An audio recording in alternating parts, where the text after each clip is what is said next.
Michigan's over-under win total preseason is sitting at 8.5 wins.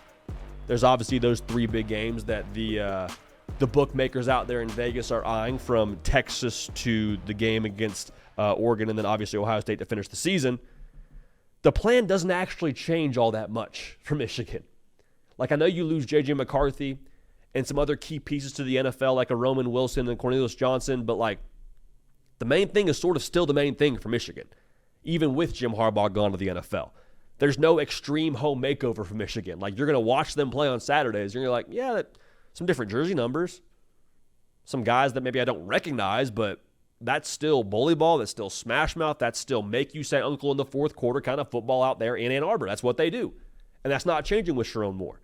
And I think when we talk about Sherrone Moore, there's this thought that he's going to have like this big learning curve and he's going to have to make it his own Michigan. And I think parts of that are true in certain ways.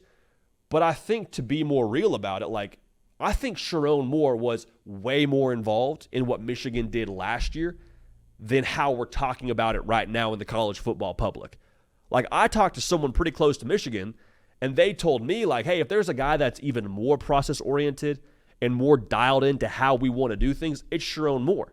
And that's not somehow speaking ill of Jim Harbaugh or taking credit away from him.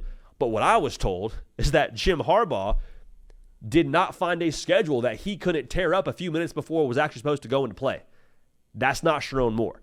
Now, Jim Harbaugh was successful because he was Jim Harbaugh, because he operated his own way, because he was quirky, and I'm sure had his own way to tear up schedules before they were supposed to happen.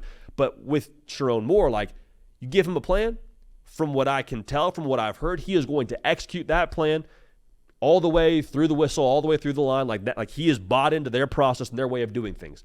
And I have to believe he was more involved in putting that process together than how we're speaking about it right now. And that process last year, just so we're all aligned, won a national title at Michigan.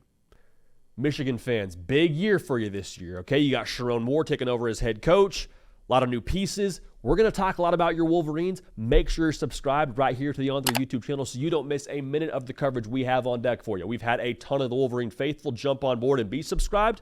No time like the present now. College football season is here. Want y'all a part of this, so we appreciate y'all in advance for locking in and subscribing to this show, The Hard Count, on the On3 YouTube channel. So, yes, some things change. Who's playing quarterback? That's the big question. Davis Warren, Alex Orji are the two that you saw during the spring.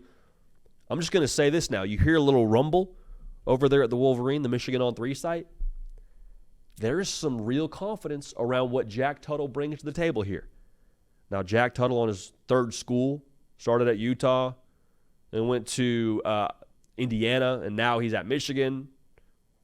Been around the block a time or two. The fact that he missed spring football for the most part and is now being talked about as potentially the guy, some folks would tell you the favorite to win the job. I'm just saying that speaks volumes to Jack Tuttle's ability and speaks volumes to his control of that offense. So we'll see what happens there. But let's go game by game here, man. Fresno State, I love the Bulldogs. That's a win. You play Texas at home, week 2. There is absolutely a path for Michigan to win that football game. I think that might be the most fascinating game of week 2 of the college football season. I think you drop that game. Right now, I don't know what we're getting from the quarterback play at Michigan. I think Quinn Ewers is going to probably be the side that I would lean towards as we sit here right now in August.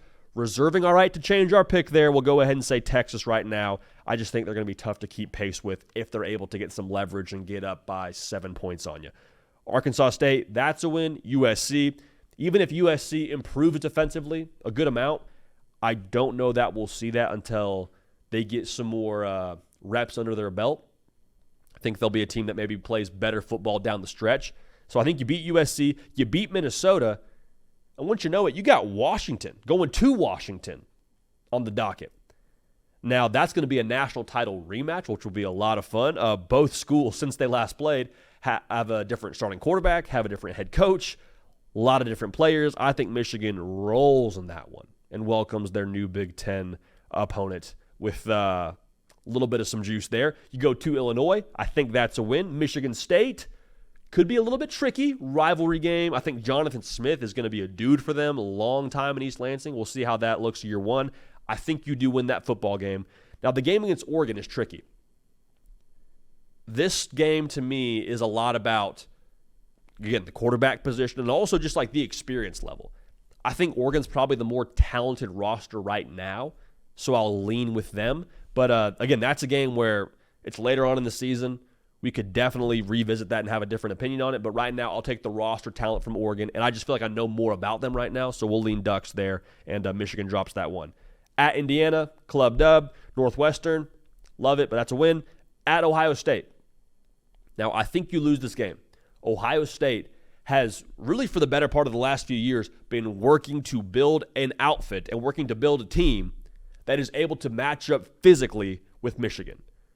Michigan, on paper at least, is trending backwards from an experience standpoint. Ohio State, they have built the Death Star from a roster perspective, and they are expecting to be able to match up with a team like Michigan and a team like Georgia and so on and so forth. So I think that Ohio State wins that football game. 9-3 is what I have Michigan at right now. And I don't mean to play both sides of this thing because that's not really what I try to do, especially as we sit here in August. Like, I try to always give y'all the black and white take. I try and give y'all just like the most just transparent view on things. 9-3 is how I feel today.